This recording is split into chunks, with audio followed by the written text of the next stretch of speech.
America is home to 33 million small businesses, the beating heart of communities across the country. And proof that the American dream is still alive.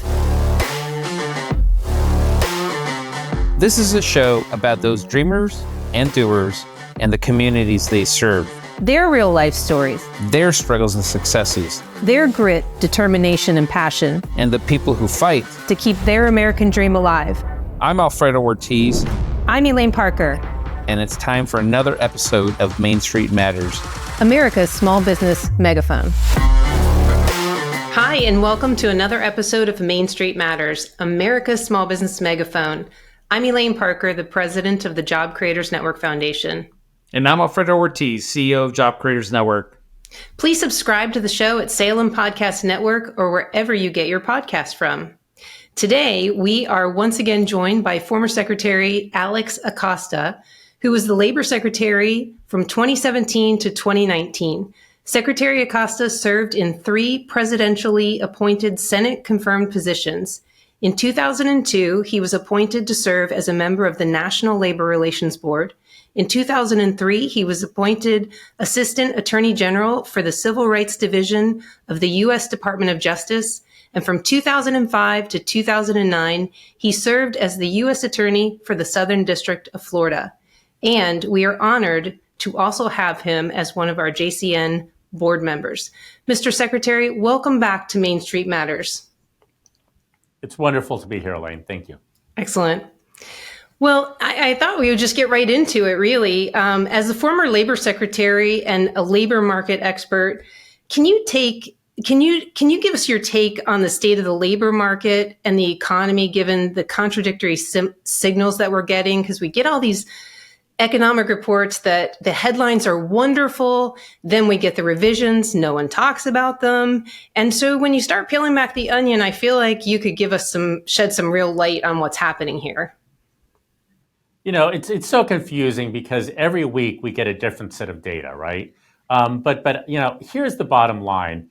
Every month, Americans are getting poorer.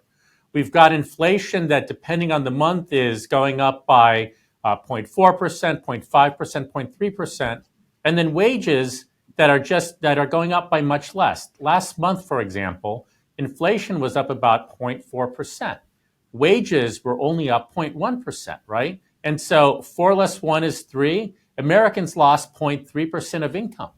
Now, if that happens every single month, we're getting poorer and poorer and poorer. And you know, folks know this. They're not looking at the data. They're looking at the grocery store. Since 2020, grocery prices have gone up 25%. So what does that mean? On the typical family is now spending 13% of their post-tax income on food. You know, to find a time when it was that high, you have to go back to the Carter years. The all-time high was 15% in the Carter years. So we're now having to spend more of our money on food than we have pretty much in most of our lifetimes. It really is crazy. I was just also looking at some of these numbers, and I love how they keep calling it Bidenomics. Although at this point now, the White House is actually not even calling it Bidenomics. Only Biden's calling it Bidenomics. But when you look at what that really means, Mr. Secretary, right? Gas, I guess since he took office, is up 40%. Groceries, as you said, up 25, 30%. Rent's up 20%. Credit card debt is at an all-time high at $1.3 trillion. Rates are averaging about 25 to 29% on that debt. And mortgage rates have tripled, almost quadrupled since the Trump years at almost 8%. And as you said, real wages are down. So I like saying, what does Bidenomics actually mean? It means that you're getting screwed. It's the bottom line. As you're going through that list of numbers, Alfredo, I thought of the following. I was in California 2 weeks ago, and I rented a car, and I go to refill it before returning the car. I had to refuel. I took a picture, and I texted it to my wife. Gas was $6.70 a gallon in Los Angeles, right? So, that is the future of the country. Right. If the folks that run California get their way nationally. Yeah, that's absolutely right. And I mean, it's just really amazing. I just heard something about the EV rules for truckers, for example, in California. I guess they got challenged in the courts, and the courts upheld it. I mean, there's going to be, I think, if this keeps going across the country, these EV rules, for example, for truckers, we're going to have, honestly, like food shortages because there is no more long haul ability when you can only go 200 miles before you have to keep charging. And these caps, for example, I was just talking to someone the other day, they're $300,000 to $400,000 more expensive than the gasoline powered engines or diesel powered engines. I mean, these 97% of truck drivers are actually basically self-employed, one person or two cap type of businesses. They're not this, massive, or organizations and companies. And so I just don't know how they're going to be able to deal with that. So, but it is a challenge. So on Friday, Mr. Secretary, a week ago, we got the jobs report back, and you had Biden talking about how strong they are again, and how many jobs he's created, 300,000+ jobs. Can you actually explain to us, are these numbers as strong as he says, or are there nuances here that folks should be aware of? Well, there are always nuances. So Biden has certainly Biden has certainly created jobs, right? He came out a while ago and said he's created more jobs than any president. He neglected to mention that most of those jobs are simply people returning to work after COVID, right? But he has, under him, the economy has generated new jobs. But, that's too simple an analysis. We need to look below the covers, right? So last year, to use an entire year so we don't pick and choose any month, there were 2.7 million new jobs. But the question is, where were those jobs? We only had 250,000 jobs in all good producing sectors. That includes manufacturing, that includes durable goods, any sector that makes things. We barely added a blip. So where were all the jobs created? The majority were in two industries. One, government. Government had an incredible spate of job creation. We had, I believe, 900,000 new jobs created in government. And the second was healthcare, where we had about 700,000 new jobs created. And so here's the thing. I mean, do we really need an economy where the way government creates jobs is by hiring more people into the bureaucracy? Is that the sign of a healthy economy? And for healthcare, here's my question. Are we all better off today? Are we healthier because we had this, spate of hiring of folks? And it wasn't more, 700,000 new doctors. It was 700,000 more folks into the healthcare system bureaucracy, right? And so are we healthier off, or is this simply, feeding more and more money and really not affecting our health? I want to make sure I heard these numbers right, Mr. Secretary, because that's pretty scary. You said 2.7 million jobs created, and only 250,000 of those were basically not government jobs? Only 250,000 in the goods producing sector. Wow. Right? Okay. And so if you look at it, you had about 900,000 jobs in government. You had about 700,000 jobs in healthcare. Because healthcare doesn't produce goods, it's not a goods producing sector. The other areas where you had some growth was a return to tourism, a return to, folks going out, and that was still developing. But by far, the area where Biden has generated the most growth, where President Biden's generated the most growth, is government, followed by healthcare. And healthcare is really government funding. You can call those quasi-government jobs. The way to grow the U.S. economy is not by having a government government employed workers. Right. Yeah, absolutely. Now, the other nuance that's really interesting, and I'd love to spend a little bit more time on this, is talking about the difference between the establishment survey and the household survey. Can you talk to us about that? Sure. So when we get, on Jobs Friday, we used to call it Jobs Friday. I used to come into the office extra early to get the jobs briefing before it all went public. And I would sit down and talk to the economists. I'd spend about an hour going through all the numbers, right? And there are two sets of surveys, and both are important. One is what's called the establishment survey. And that goes out and asks businesses, who did you hire? Did you increase the number of people that you hired? What are you paying them? It measures wages. It does a good job of figuring out what sectors, what industries people are working. So when I say, for example, that 900,000 government jobs are created and 700,000 healthcare jobs, that's all coming from the establishment survey that surveys the businesses. Now, separate and apart from that, you've got the household survey that goes out, and that's where we get a lot of the individual-based data. Now, what's really interesting is historically, these two moved hand in hand, right? They're very similar. The household survey is a little bit different because it has a broader definition of employment. It includes people that are self-employed, for example. But traditionally, they moved hand in hand, and you can back out the individuals who are self-employed and others, so you make the definition almost the same. But starting in about 2021, something changed. And all of a sudden, the two figures started diverging. So there is now a gap of about 7.8 million between the two. Wow. And here's where the gap is. It shows that over the last 3 years, there are 7.8 million more jobs than there are people that are working in jobs. And so how do you reconcile that? How is it that we have that many more jobs? Right. And the logical answer is that Joe or Jane is going out there and now is working 2 jobs. Right. So the household survey says Joe or Jane are employed, but the establishment survey says it's 2 jobs now. And why are they working 2 jobs? Is it because all of a sudden they have a desire to go out there and work, extra? Or is it because they can't make ends meet on a single job? And it's obviously the latter, and that's a problem. But so why don't we hear that more from even our own media? If I don't hear the difference, on Fox News, for example, them talking about household survey versus establishment survey. Because to your point, I would think that you want to hear really what the household surveys are, because that seems to be more representative of what I would call real America. The working class, the gig economy folks. Because where I'm hearing that they can't make ends meet, we call that Main Street, right?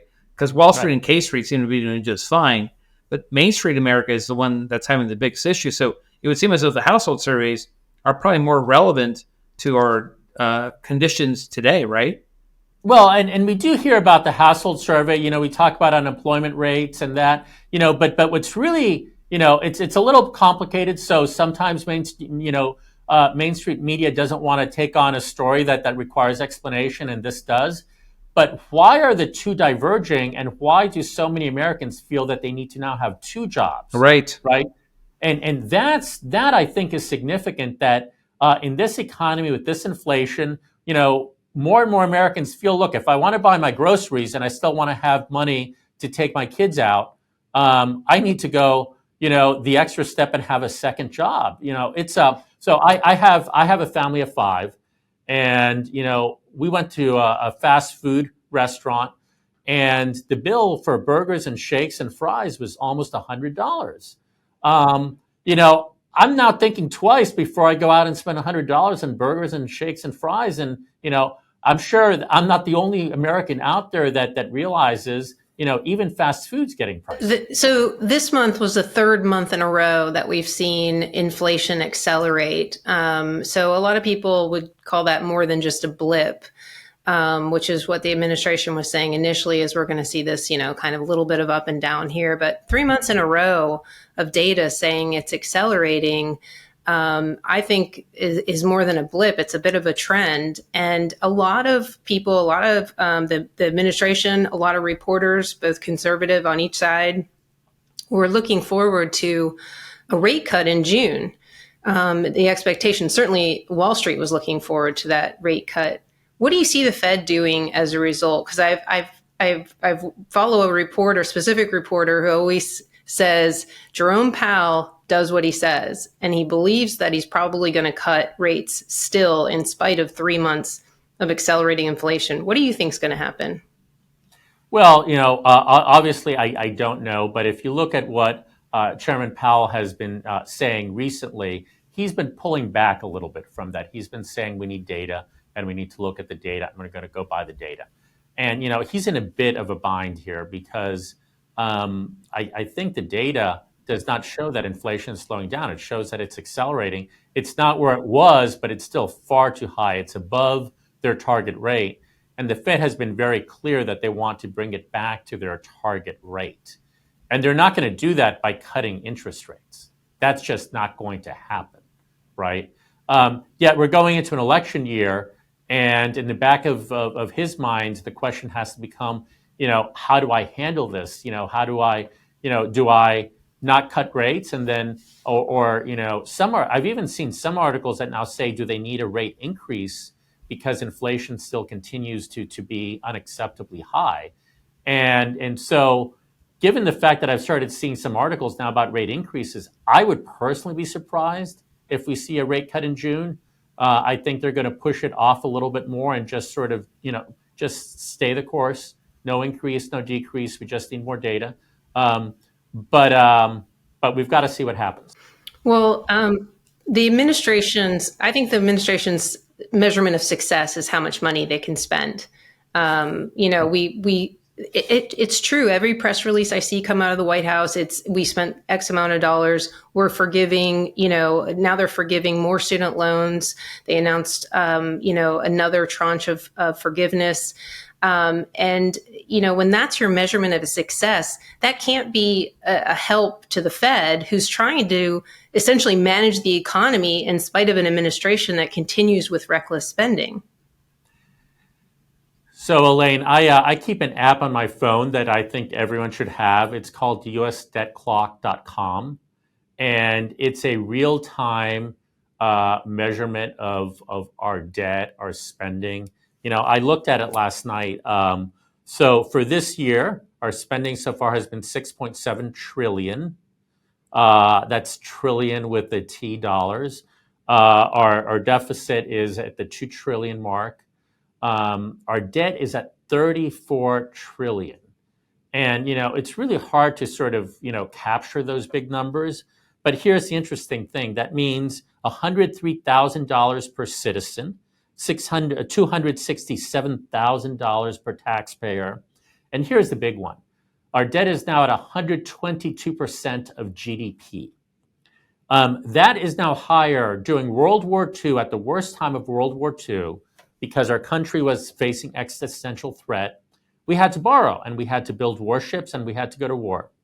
And our debt hit what up until now has been an all-time record. Our debt as a percentage of our economy is now higher than it was in World War II. And this administration thinks it's okay to continue spending. And so this brings us back to the topic we were talking about before. Sure, jobs are being generated, but 900,000 new jobs in government is a way to spend money. 600,000 new jobs in healthcare that doesn't improve people's health and livelihood is a way to spend money. And is that really the best way to foster this economy? Yeah, and that I know that's the challenge here because they're basically, the Democrats believe in this theory called modern monetary theory. Janet Yellen and Bernie Sanders and all those guys. I'm sorry. Do you mean borrow and spend? Borrow and spend, borrow and spend. They think that there's no. Sorry to cut through to the chase there.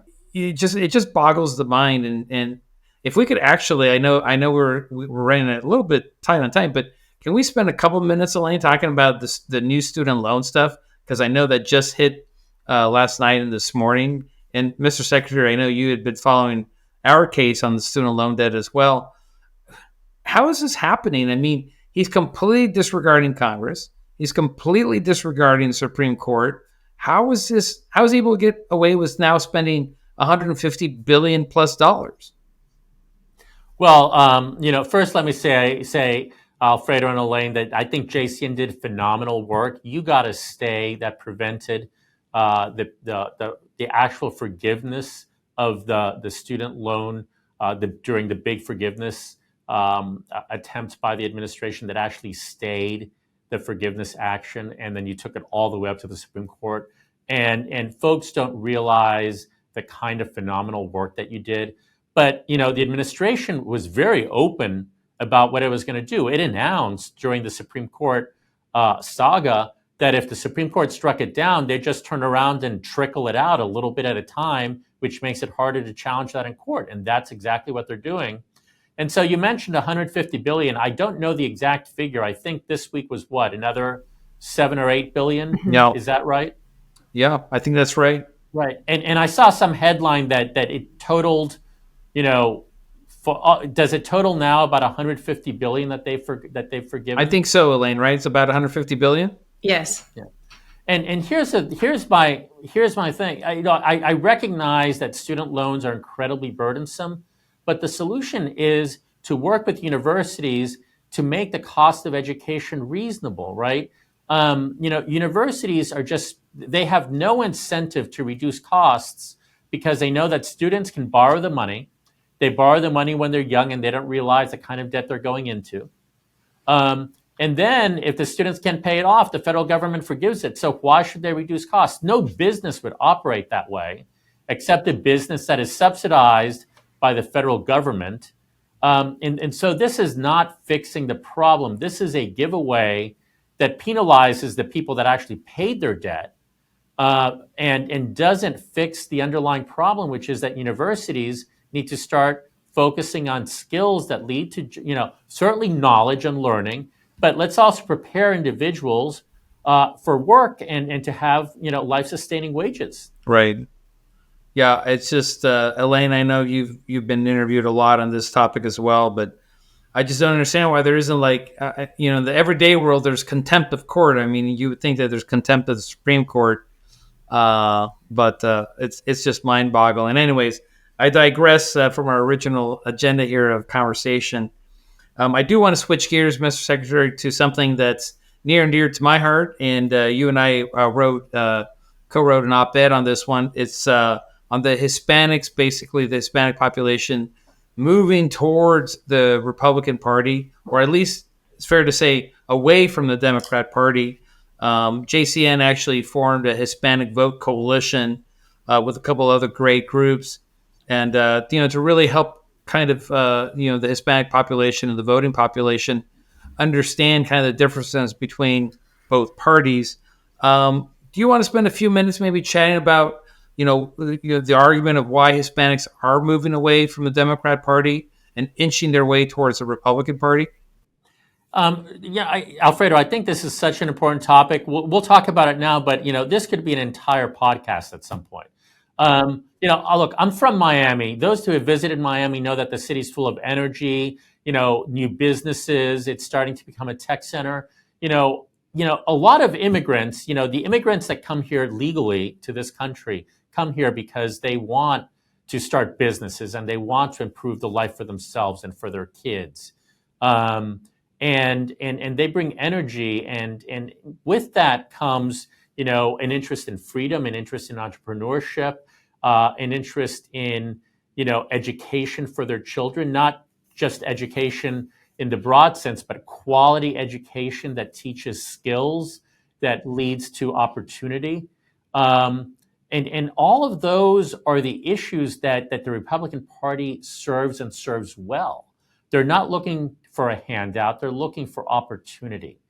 And that is why they're here. And we need to communicate more loudly and proudly that that's what the Republican Party stands for. Yeah, we had launched a project, if you remember, a couple of years back called the Great Opportunity Project. I humbly say that we should be moving towards the name change from the Grand Old Party to the Great Opportunity Party, because you're absolutely right. It's about opportunity. That's what we bottom line represent. And not equality of outcome, but let's give everyone opportunity to achieve their outcomes. Correct. Yeah, I mean it's a really important vote. I know that we're going to be very active on this topic and actually trying to help folks understand that difference between both parties, because it's a big one. I mean, I think with what's happened over the past few years, I think that gap between both the Republican and Democrat Party, from the viewpoint of the Hispanic, has, I think, gotten a lot bigger. There was a New York Times poll. I don't know if you have more information on that, but it showed a surprising level, and this is the New York Times, right? It showed a surprising level of support for President Trump among Hispanics, and I think that's a harbinger of things that may develop over the summer. Yeah, I mean, in the last election for Trump, I mean, he had gotten 38% of the Hispanic vote. He's polling right now, per that survey, at about 46%.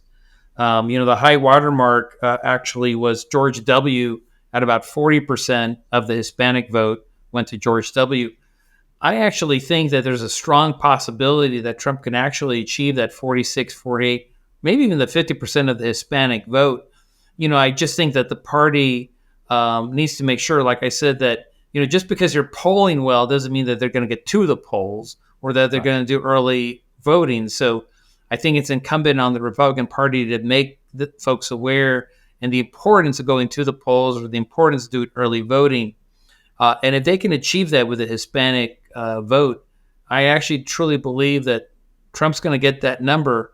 And I think if he does, I think he pretty much can win that election. Look, if he gets that number, folks, I'm sure your folks can run the numbers. But if he gets 46, 47% of the Hispanic vote, given the states that vote's located in, I think that's the election. Yeah, absolutely. We identified 4 states, for example, that really was just won by a handful of votes. I mean, for all intended purposes, tens of thousands of votes, not even 100,000+ in total. And that represented 43 electoral votes. Folks have to remember that elections are not won by millions. It's actually won by electoral votes. And the last election, it really came down to less than 100,000 votes across a handful of states. So if you can flip it by a point or two, you do win an election. So, and I actually think that the Democrat Party just doesn't understand. They're so focused, I think, on trying, basically derive power from division, that they don't realize that we're actually more similar as humanity than we are different. And I think that's going to be their downfall. And it'll be interesting to see what happens in November. But more to come on that one. And to your point, I think we should probably even just have a separate podcast just on that. And in fact, I know we're doing a webinar on this next week, actually. So I think we'll have some interesting conversation when it comes to that. Elaine? Mr. Secretary, on that point, as we watch the polls show that Hispanics are moving away from the Democratic Party, they're on the front lines of the economic and the social decay. Why do you think they're so much more exposed from a crime and economic standpoint, and other demographics for that matter? Well, look, that's economics. Hispanics, especially first gen, as they go through the generations and they have the opportunities, they climb the socioeconomic ladder. But at least initially, those that have to, that have limited income and need to buy food. And if food is 25% more expensive, that's it. They don't have money to go out. They don't have money to do other things. They don't have money to treat their children to special activities. And so they are feeling this inflation more than a lot of other populations. And I think that's why you're seeing so many people going out and saying, I need a second job, to go back to some of the earlier points. Yeah, I think so. I think we have to keep pointing out these messages and pointing out the types of policies where Hispanics and Blacks and women and all the demographics did much better under the previous administration, with lower taxes and less regulations and not all of these culture wars as well. So thank you so much for joining us today. I appreciate the conversation. I'm glad we got to talk about the Jobs Day conflicts of these polls, the surveys that I think a lot of Americans really don't understand. So thank you for taking the time to join us today. I enjoyed it. Thank you. Great. And thank you all for taking the time to listen to us on Main Street Matters, America's small business megaphone. Main Street Matters is part of the Salem Podcast Network. New episodes debut every Wednesday and Friday. Please subscribe to the show at salempodcastnetwork.com or wherever you get your podcasts from, and we'll be back soon.